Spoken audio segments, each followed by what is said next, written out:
agradecidos a Deus por esta oportunidade bendita.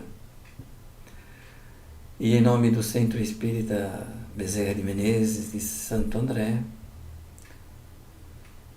damos início a mais uma reunião doutrinária pública, ainda pelas maneiras virtuais.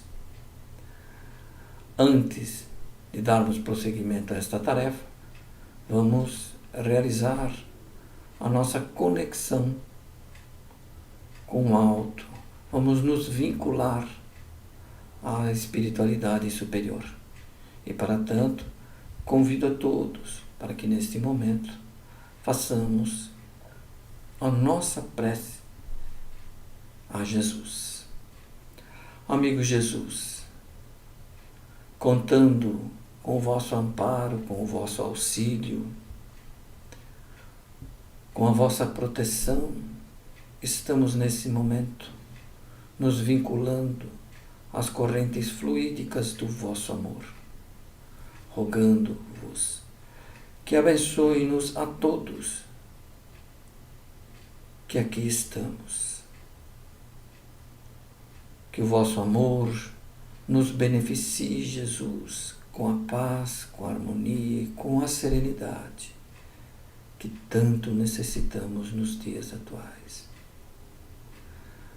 Envolva cada um de nós nas dádivas do vosso amor, repletando os nossos corações, repletando as nossas almas e também a atmosfera espiritual do lar que nos aconchega com as irradiações da vossa paz.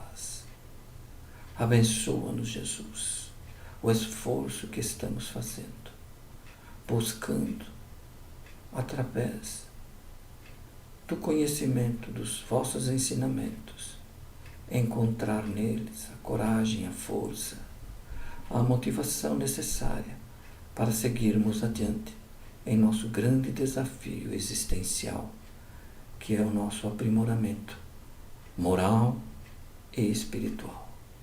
Fique conosco, Jesus amado. Que assim seja. Muito bem. Como todos já sabem, provavelmente já sabem, nas reuniões doutrinárias públicas que realizamos aos domingos, nós utilizamos-nos do livro Caminho, Verdade e Vida, de Emmanuel, e pela psicografia de Francisco Cândido Xavier. Na manhã de hoje estaremos abordando o capítulo número 32, Nuvens. E o tema da manhã de hoje, o nosso querido Emmanuel o retirou de uma passagem do Evangelho que fala sobre a transfiguração de Jesus. Só para nós nivelarmos o conhecimento de todos, né? A transfiguração encarada pelo Espiritismo é um raríssimo fenômeno mediúnico que consiste na mudança, na alteração, né, do aspecto visual de um corpo vivo. Daí é transfigurar, mudar a figura. E desta passagem da qual o Emmanuel se serve, ele vai dizer, né, que Jesus toma consigo Pedro, Tiago e João e os leva ao alto do Monte Tabor para orar. Vamos ver esse Monte Tabor. Esse aí, o Monte Tabor, evidentemente, nos dias atuais, situado em Israel, né? Ele tem aí no seu ponto mais elevado em relação à sua base, cerca de 500 metros, e fica numa região muito bonita, uma planície muito bela em Israel. Só para ainda melhor situar, o Monte Tabor, aí assinalado pela marca de localização vermelha, ele fica a cerca de 18 quilômetros da cidadezinha lá de Cafarnaum, onde morava Simão Pedro e onde Jesus costumava ficar com ele. E a cerca de 4,5 km, 5 quilômetros da cidade de Nazaré. Então, tomando dos 3 discípulos, João, Tiago, que eram irmãos, e Pedro, subiu Jesus então ao Monte Tabor para fazer as suas orações.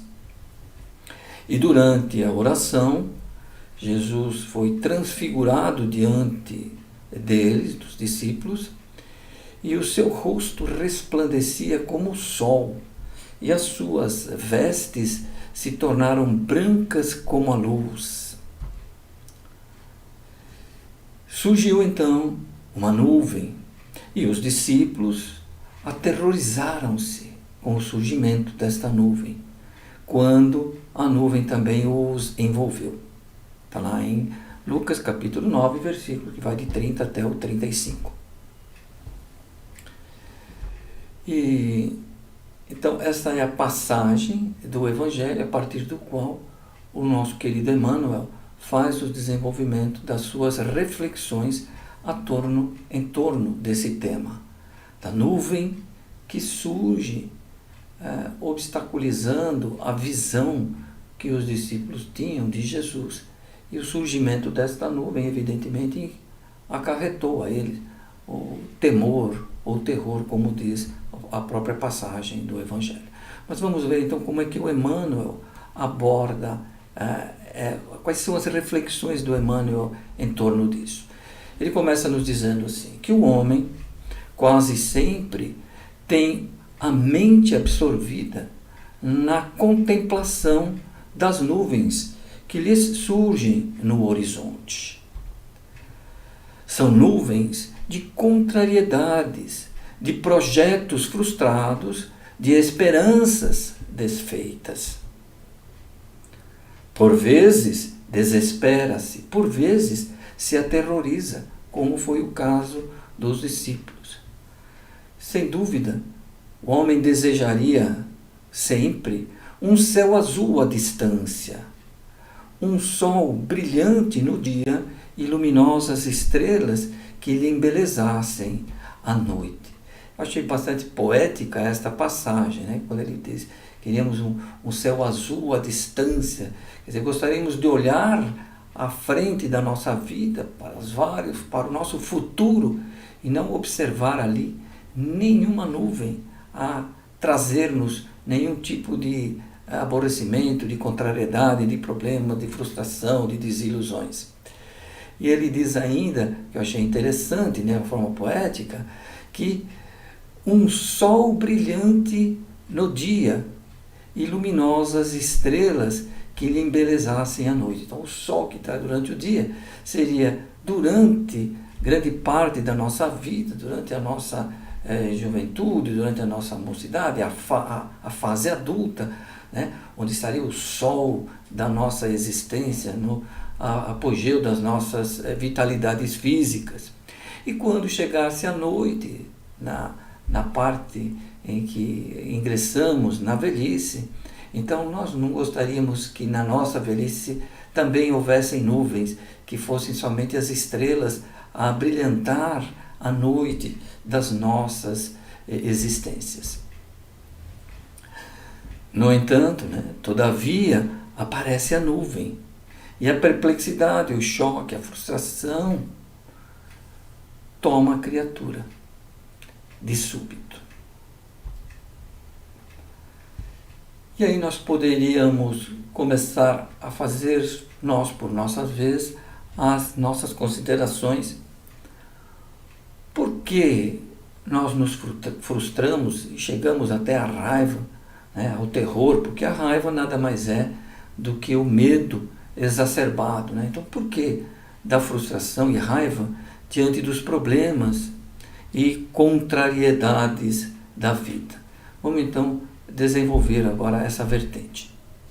Vamos utilizar do livro do nosso querido Leon Denis, chamado o problema do ser, do destino e da dor, onde ele faz a seguinte consideração, tentando nos esclarecer o porquê desse sentimento de frustração. Ele vem nos dizer assim, que o objetivo da evolução, a razão de ser da vida, não é a felicidade terrestre, como muitos erradamente creem, mas o aperfeiçoamento moral e intelectual de cada um de nós. Então, ele já começa a nos dar a pista, o caminho, por que nós nos sentimos dessa forma, frustrados, decepcionados, desapontados, com raiva, né? Porque nós confundimos a definição da vida, nós estamos encarando a vida como se fosse um local para sermos felizes. Não há impedimento algum de ser feliz, mas ele não é o objetivo primordial das nossas existências. O objetivo primordial das nossas existências é sim o nosso aprimoramento moral e o nosso aprimoramento intelectual. Mas vamos seguir nas definições. Vamos utilizar desse outro livro da Joana de Ângeles, Triunfo Pessoal, onde ela vai dizer: a visão hedonista, nós já vamos abordar a questão dessa frase hedonista, dessa expressão, a visão hedonista, materialista sobre a existência humana, tem levado multidões às alucinações do prazer numa interpretação totalmente equivocada sobre a realidade do ser. Qual é o nosso objetivo? Por que nós estamos? Por que temos a vida, né? E o hedonista, como ela explica lá, vem deste filósofo grego, Epicuro, que viveu entre 341 a 271 anos antes de Cristo, onde ele afirmava, nas suas considerações, que o culto a deuses, ele está dizendo na época dos gregos, né, que o culto aos deuses é um desperdício de tempo, pois que não há existência após a morte, e que a felicidade é o único propósito da vida. Então, essa é a questão que a Joana coloca, né? Então, pelo pensamento epicurista, ou hedonista, que é um sinônimo, a criatura humana, a exemplo dos animais, busca afastar-se do sofrimento e aproximar-se do prazer. Então, vejo que Epicuro, um dos filósofos que tentou conceituar a felicidade, disse que a felicidade reside em ter, não em ser, mas em ter. E que ele comparou, os animais buscam fugir à dor, ao sofrimento, e buscam constantemente o prazer. Então o ser humano não é diferente, sem levar em consideração que são propósitos diferentes. Mas, em linha com isso, gostaria só de compartilhar com vocês um estudo que foi feito por cientistas que estudam o comportamento humano. Então, os cientistas do comportamento conectaram eletrodos ao cérebro de alguns ratos, e os quais permitiam aos animais criar sensações de excitação e prazer simplesmente pressionando o botão. Então, quando ele pressionava o botão, liberava uma determinada carga elétrica de baixíssimo valor, baixíssima voltagem, evidentemente, e que estimulava no cérebro, onde estavam implantados esses eletrodos, provocava ali então uma excitação, levando então a sensação do prazer. E o que foi que aconteceu? Quando se ofereceu aos ratos a opção entre ganhar um alimento, uma comida saborosa, ou apertar o botão que levava ao prazer, evidentemente os ratos preferiram o botão. E os ratos pressionaram o botão sem parar até desabarem de fome e de exaustão. Então, é o conceito, né, que nós estamos tentando mostrar, que é o pensamento do Epicuro. Epicuro disse que era exatamente isso que nós buscamos sempre fazer, nos afastar do sofrimento e buscar o prazer.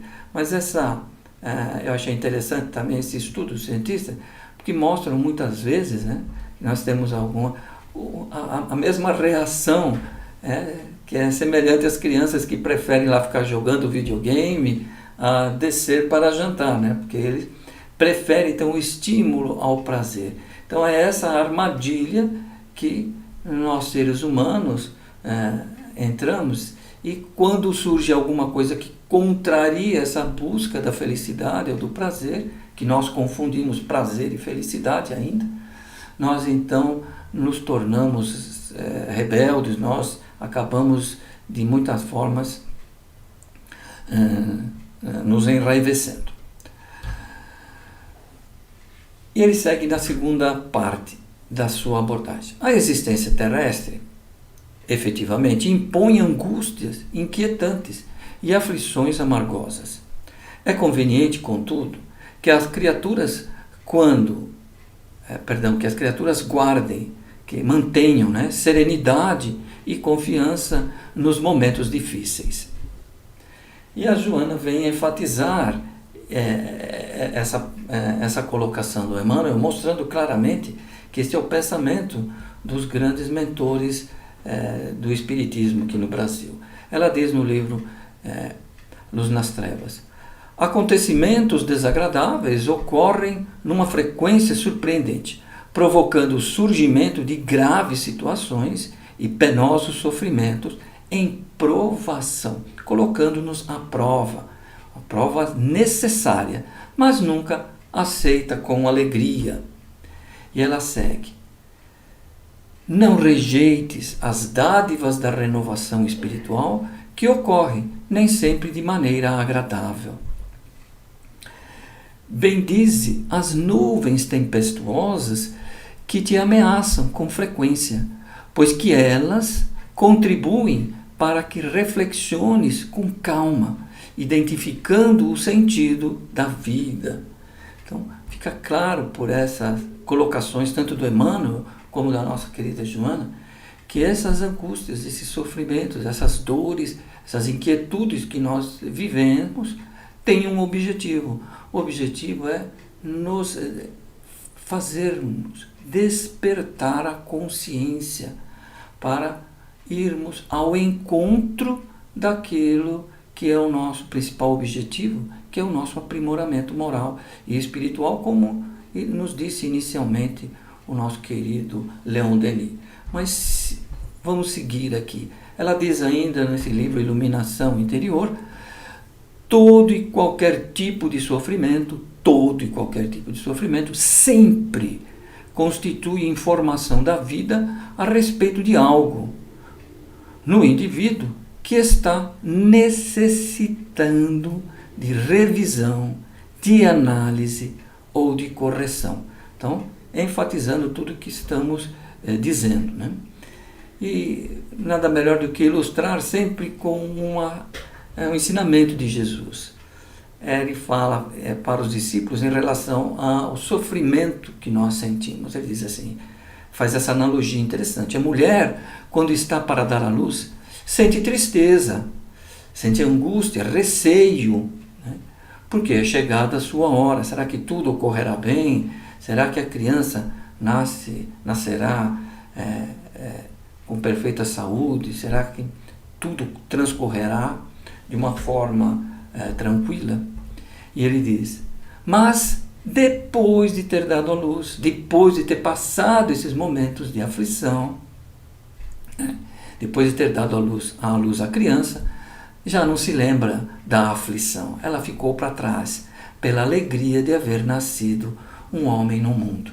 Exatamente das palavras de Jesus que vamos encaminhar as nossas reflexões.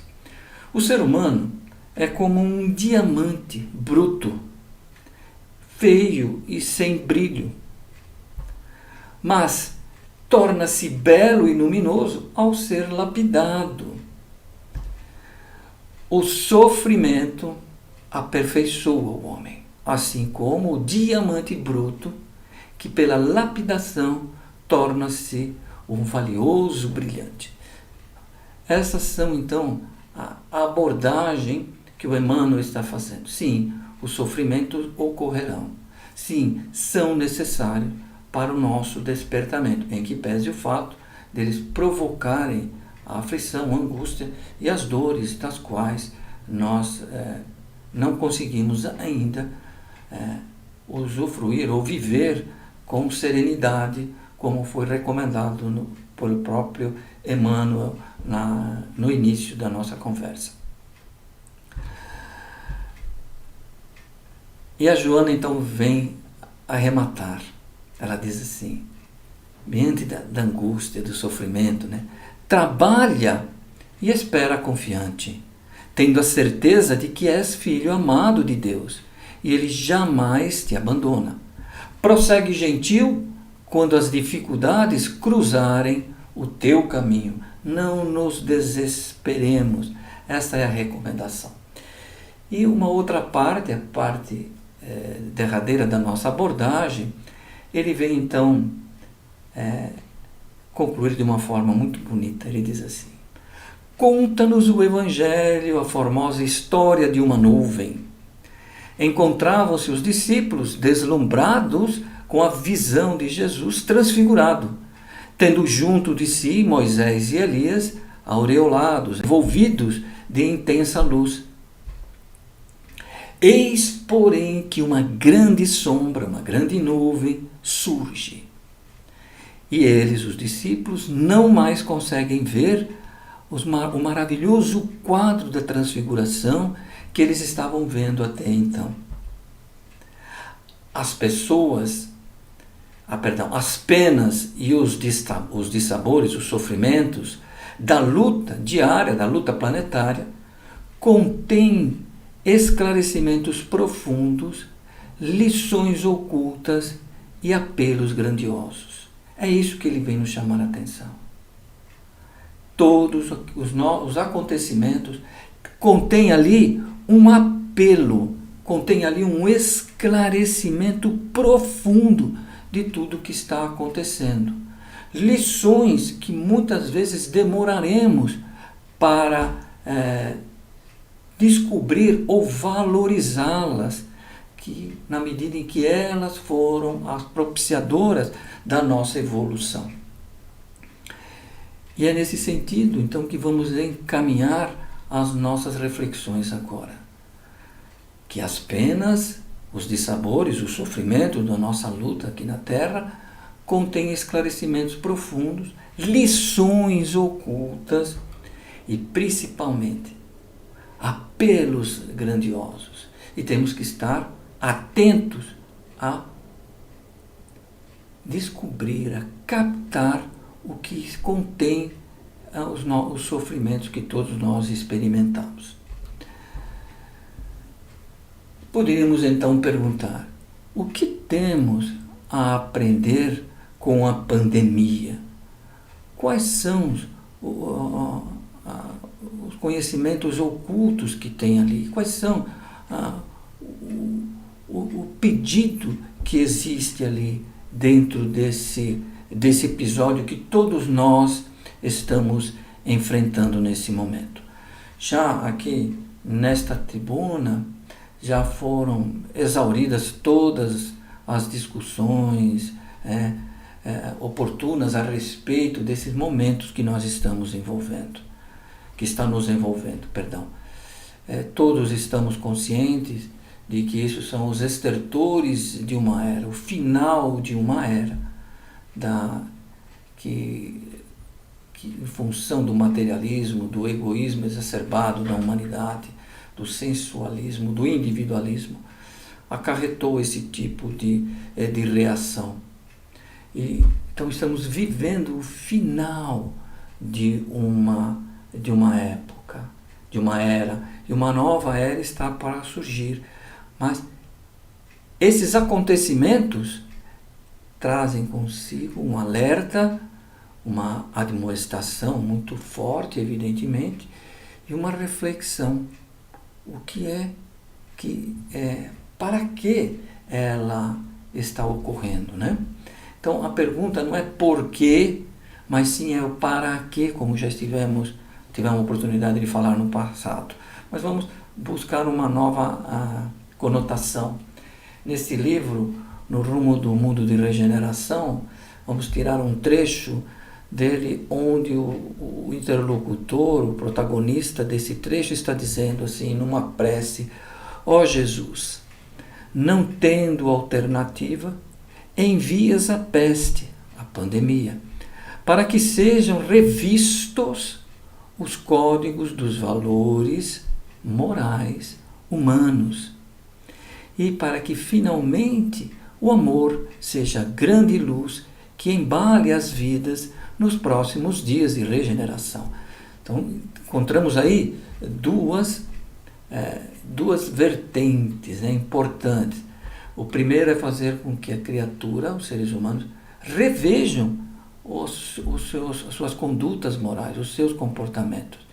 E o outro, como ele deixou bem claro ali, quando ele afirma, né, que o amor seja a grande luz que embale a vida nos momentos, no próximo mundo de regeneração. Então, tudo isso tem o objetivo de alterar, fazer com que busquemos uma modificação na forma como enxergamos a vida e, consequentemente, os valores morais que elegemos para isso, que escolhemos para isso, mas também proporcionar o desenvolvimento do amor, porque o amor é que vai predominar em um mundo de regeneração, deixando claro qual será o critério de escolha quando for feita então a separação entre o joio e o trigo. Serão aqueles que lograram mudar a sua forma, seus valores morais para de acordo com as leis de Deus, e também aquele que conseguir, né, desenvolver aí o amor. Eu vi outro dia uma frase da ministra Carmen Lúcia, num pronunciamento que ela fez por ocasião do Dia Internacional das Mulheres, onde ela fez um apelo comovente. E ela diz assim: não se engane, estamos todos na mesma tempestade, sim, mas nós não estamos todos no mesmo barco. Mostrando clara a diferença que existe em função de todas essas desigualdades que existem, não é só no Brasil, é no mundo inteiro. Essas desigualdades acabam provocando essa separação, né? Onde alguns possuem muitos ou o suficiente para se manterem, mas há aqueles que já não possuíam muito, mas que por força da pandemia, por força da necessidade, do isolamento social, do afastamento das atividades comerciais, houve evidentemente uma queda na atividade econômica e com isso gerou uma grande quantidade de pessoas desempregadas e com isso não há como sustentar o ganha-pão para a sua família. Foi nesse sentido que ela colocou, né, e da qual eu me utilizei aqui exatamente para ilustrar essa nossa próxima abordagem. Lembrando, uma vez mais só reiterando, que o objetivo da pandemia é fazer com que que o ser humano altere os seus valores morais e, consequentemente, as suas ações e também desenvolvimento do amor. Para ilustrar essa parte, só gostaria de mostrar, por exemplo, que são que estamos todos no mesmo barco, mas nem todos, estamos todos na mesma tempestade, mas nem todos no mesmo barco. Então eu peguei esse trecho da reportagem aí que diz que as vacinas desenvolvidas pelas potências tecnológicas mundiais, né, as vacinas contra o Covid. Por que países ricos não quebram patentes para acelerar a vacinação contra o Covid? É a pergunta da reportagem, né? Ela diz lá, em quase 130 países, de um total de 200, ou seja, 2/3 dos países do mundo, em 130 países, né, nós vamos encontrar o que? Cerca de 2,5 bilhões de habitantes que vivem nesses 130 países, e que praticamente nenhuma vacina foi recebida. Então, buscam, né, de alguma forma, quebrar essas patentes para poder proporcionar custos realmente vantajosos ou possíveis para essa parte da população mundial, né? Esses 2,5 bilhões de habitantes, que também 1/3 de toda a população mundial que não tem condições, seus governos não têm condições de aquisição da vacina para administrar a todos. Então é isso que a ministra Carmen Lúcia estava abordando. Estamos sim na mesma tempestade, enfrentando a mesma tempestade, mas não estamos no mesmo barco, não. Em geral, diz o livro do Manuel Filomeno no rumo de uma disciplinação, em geral, o ser humano ainda transita pelo instinto de preservação da sua vida e dos seus bens, distanciado dos sentimentos de solidariedade humana e de deveres honoráveis e deveres nobres. Essa é o principal alerta que o autor espiritual nos dá com relação à pandemia, fazendo esse retrato bem rápido, que nós ainda vamos sempre privilegiar nós primeiro, em detrimento, em prejuízo do nosso próximo, por causa do individualismo.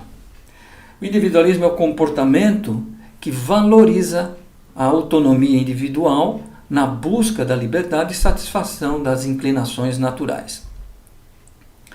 Pelo dicionário, podemos encontrar a definição mais clara de individualismo, né? Atitude de quem revela pouco ou nenhuma solidariedade e busca viver exclusivamente para si.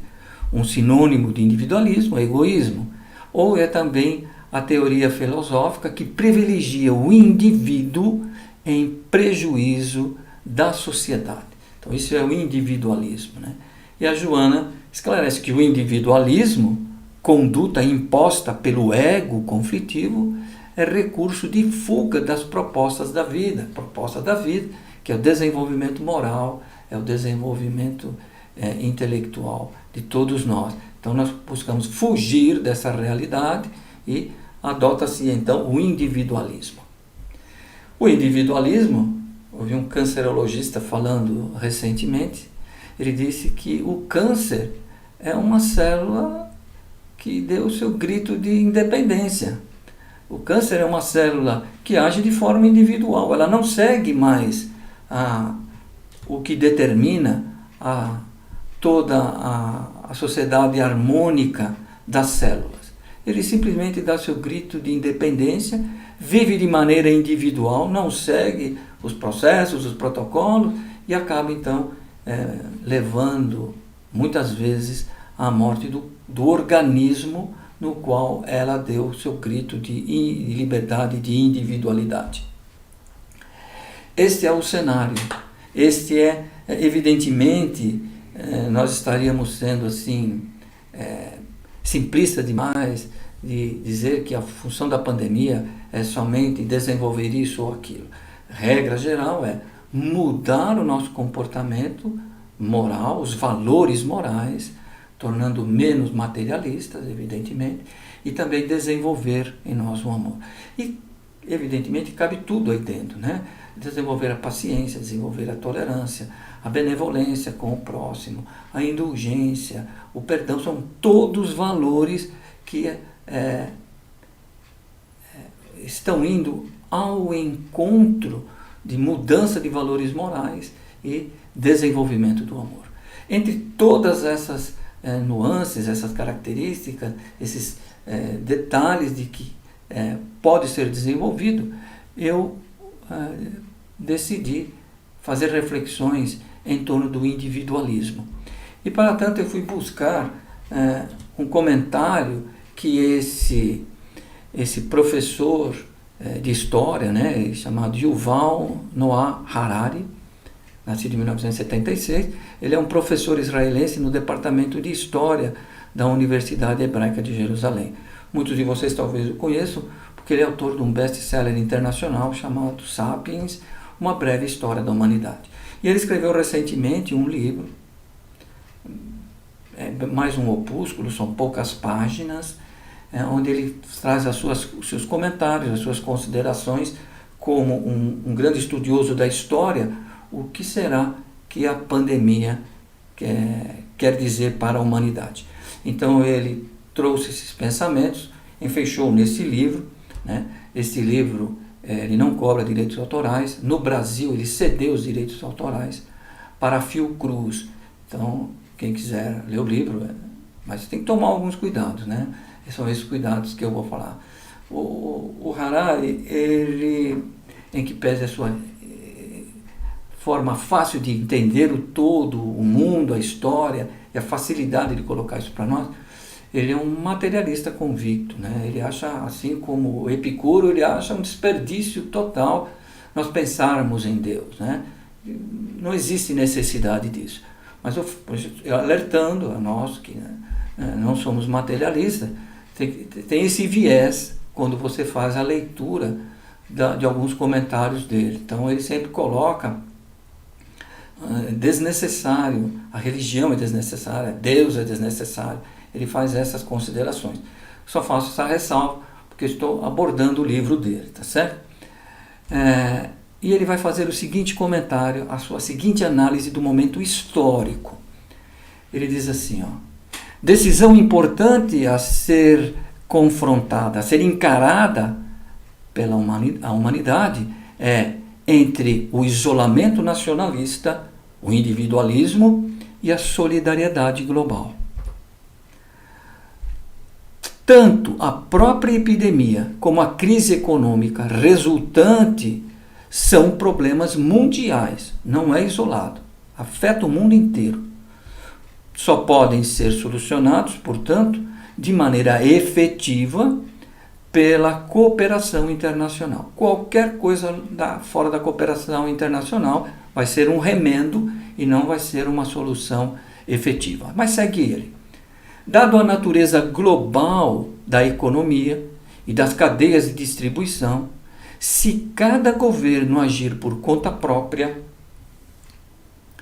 desconsiderando completamente os demais países, o resultado será o caos e uma crise mais profunda. Precisamos de um plano de ação global e precisamos para já.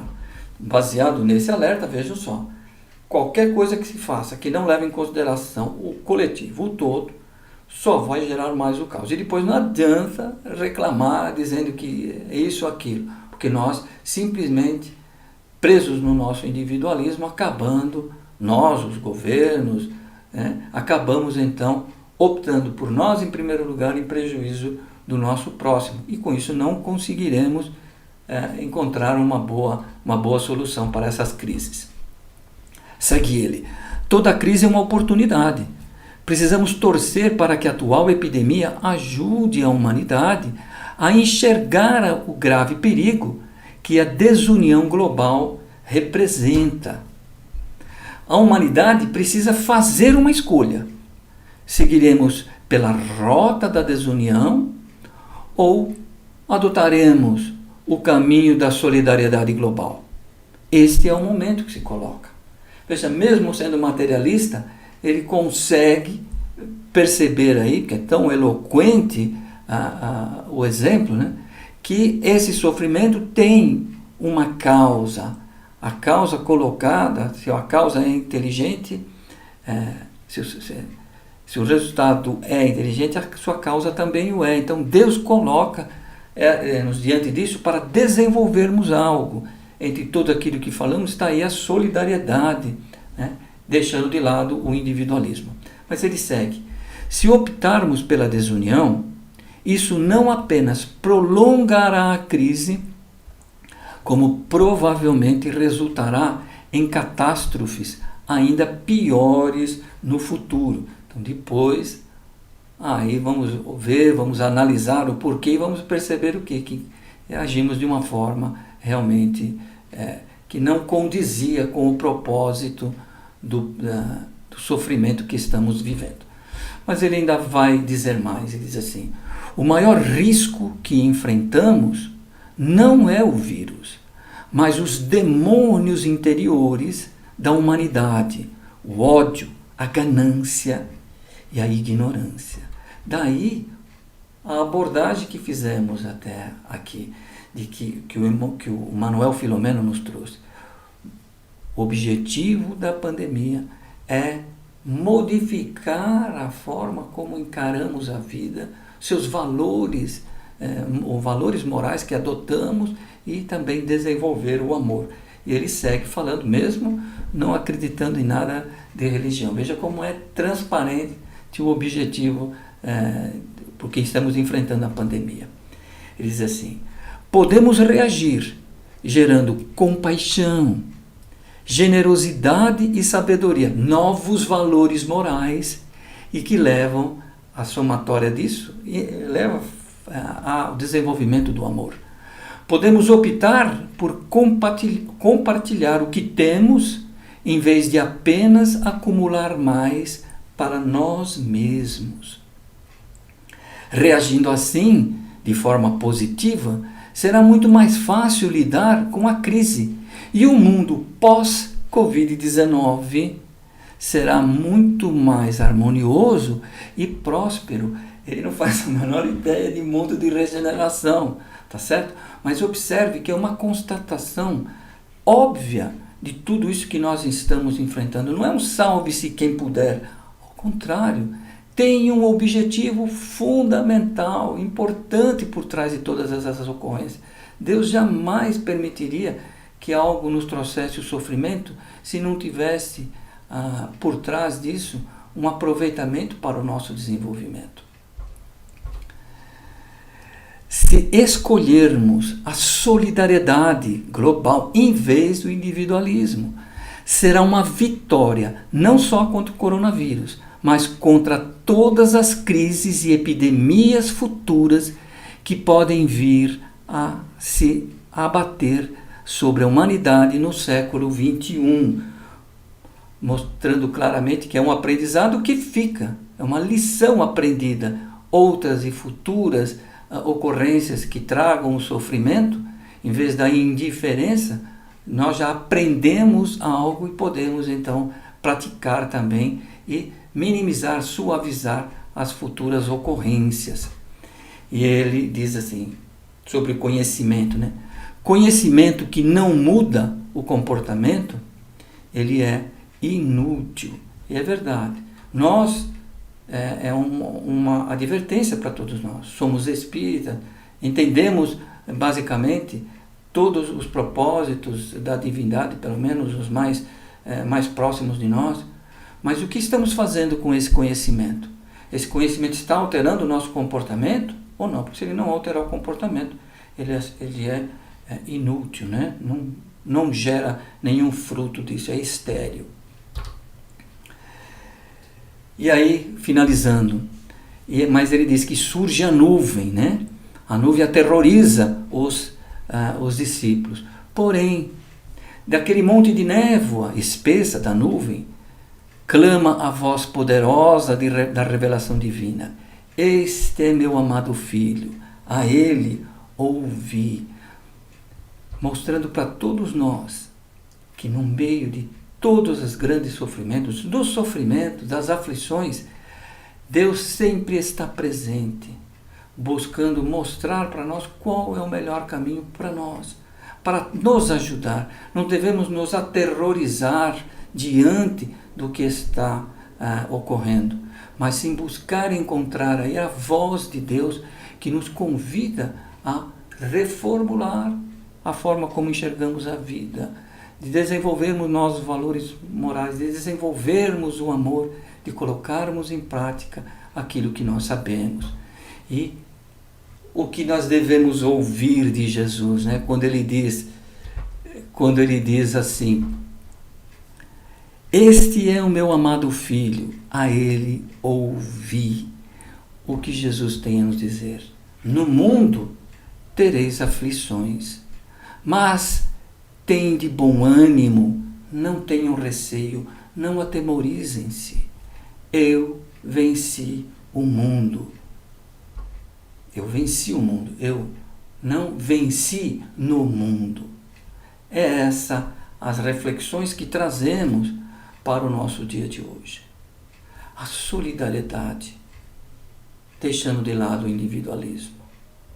Há tanta necessidade nesse momento, necessidades urgentes. Há muita fome envolvendo as criaturas que não têm a possibilidade do seu ganha-pão. Nós que possuímos algo, fica aqui o convite nessas reflexões finais. Vamos compartilhar um pouco daquilo que possuímos. Há tanta necessidade e nós podemos fazer algo, sim.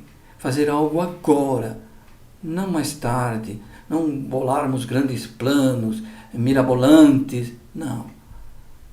Verifique o seu bairro, no prédio que você mora. Pode ter alguém ali necessitado. Muitos condomínios estão se organizando para fazer campanhas, né?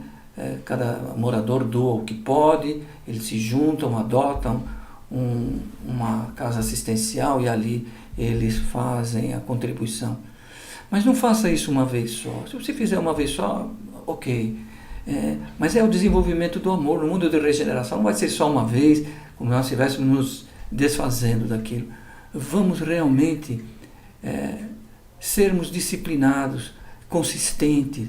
Vamos colaborar continuamente enquanto pudermos. Vamos ajudar constantemente, não uma vez, duas, e depois, não, agora chega, o governo que faça a parte dele.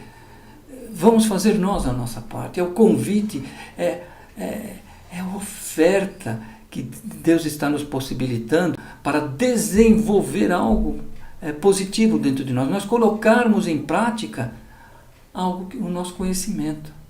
Vamos ajudar, vamos colaborar. Vamos fazer todo o possível para diminuir a dor material, às vezes a dor moral de alguém que perdeu tudo, que alguém desencarnou da sua família. Vamos ajudá-lo. Esse é o convite principal que tiramos da lição do Emmanuel. Então vamos encerrando as nossas atividades e, portanto, vamos realizar a nossa prece de encerramento, convidando a todos para que nesse momento nos unamos em pensamento, em vontade, elevando o teor dos nossos pensamentos a Jesus e aproveitando que ainda estamos vinculados, conectados às correntes fluídicas do amor do querido amigo, para uma vez mais louvar o nome de Jesus, louvar os seus ensinamentos, louvando inclusive, Jesus, a vossa condição de modelo e guia de todos nós, e agradecendo ao vosso amor por nos permitir o aprimoramento, a ampliação do nosso conhecimento em torno das questões morais dos teus ensinamentos. Ajuda-nos, Jesus, no esforço que iremos empreender para nos modificar, no esforço que estamos realizando para nos adaptarmos ao mundo de regeneração, o esforço que estamos realizando para escolhermos ser o trigo e não o joio do individualismo, o trigo da solidariedade e não o joio do individualismo. Por tudo isso, muito obrigado, Jesus amado, que o vosso amor fique ao nosso lado hoje e sempre. Que assim seja. E a todos uma boa semana e que Deus siga nos abençoando e nos ajudando a compartilharmos, a sermos solidários com o nosso próximo. Fiquem todos com Deus.